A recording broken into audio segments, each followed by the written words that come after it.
going to read these poems as requested by Mercedes, and I'm going to read 4. And I was told not to talk and use up a bunch of time being witty and and all the other stuff that one is.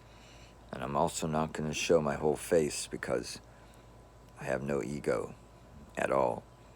So I'm going to read one poem from each of 4 books, kind of like, a greatest hits, sort of, kind of. Here we go. First one is from the Traveler's Companion book. It's called Quitting Time, from when I worked in a grindstone factory outside of Cambridge, Mass. Here we go.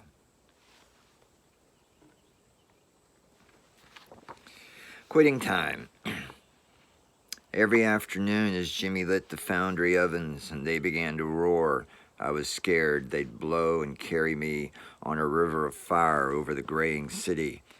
At the whistle, we pushed each other into the Cambridge winter, walked like peasants down the wide path between the loading docks.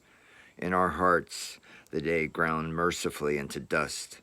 We had passed the point where a dream could carry us over water, and desire was worth the burning and the dark. Second poem is from the book Setting the World in Order. It came out from Texas Tech.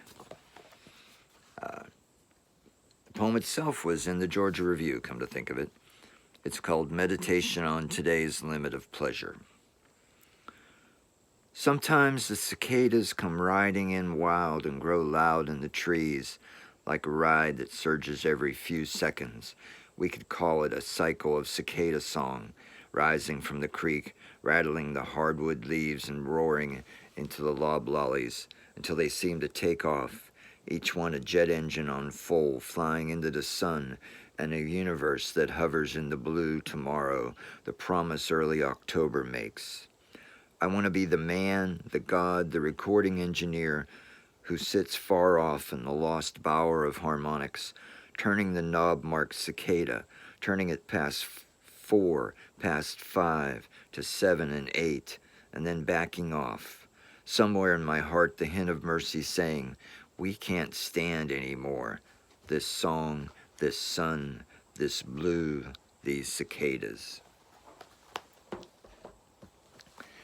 The next one will be from the collection Dixmont that was originally from Autumn House Press. And it's a poem, the triggering subject of which is from when I was a land surveyor. It's called The Body as Instrument. The body can be an instrument of measure.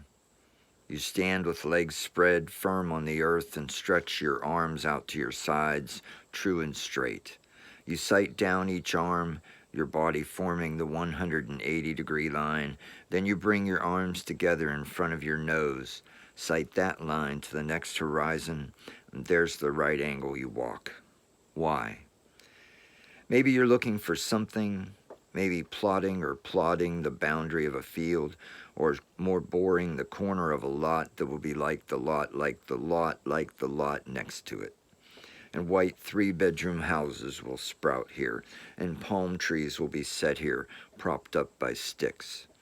You walk your line, each measured time your right foot hits the earth, you add 5, a counting rhyme in your head, 5, 10, 15, 20. You try not to vary your stride, 25, 30, 35, 40, because if every right foot hits true, the point you're looking for will be near what your pacing's supposed to yield. We took pride in measuring distance with our feet, turning angles by hand, eyeballing plumb without a range rod and level. Our bodies were an act of love, a certainty more than machine. We wanted to find our reference points, traverse our way across field or swamp, subdivision or highway curve without the theodolites' turned angles. Let us walk, we said. Let us lay our bodies down. And this final one is from the Gunshot Peacock Dog, the the newest book from Madville, and it's called Philosophy Made Simple.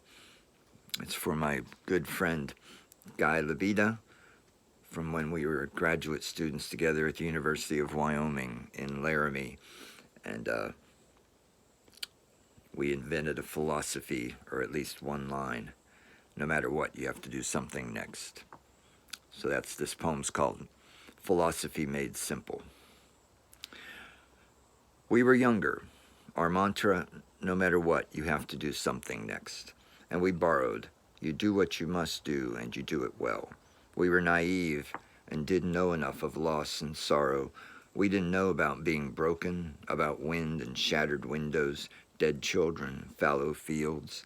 We had no rusting tractors, no crushed legs, no smashed cars in the swale, no lymphoma. Even our nothing looked like something. Days could pass without love, songs fade away on radios.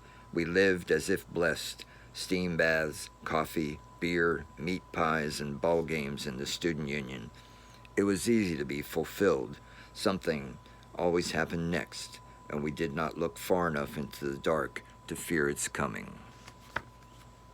That would be my 5 minutes. So I will now briefly show my face in this camera and say goodbye.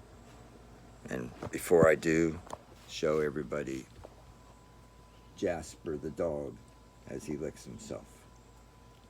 Goodbye, goodbye. Say hi, Jasper. Say hi. Yeah, how are you doing? Bye.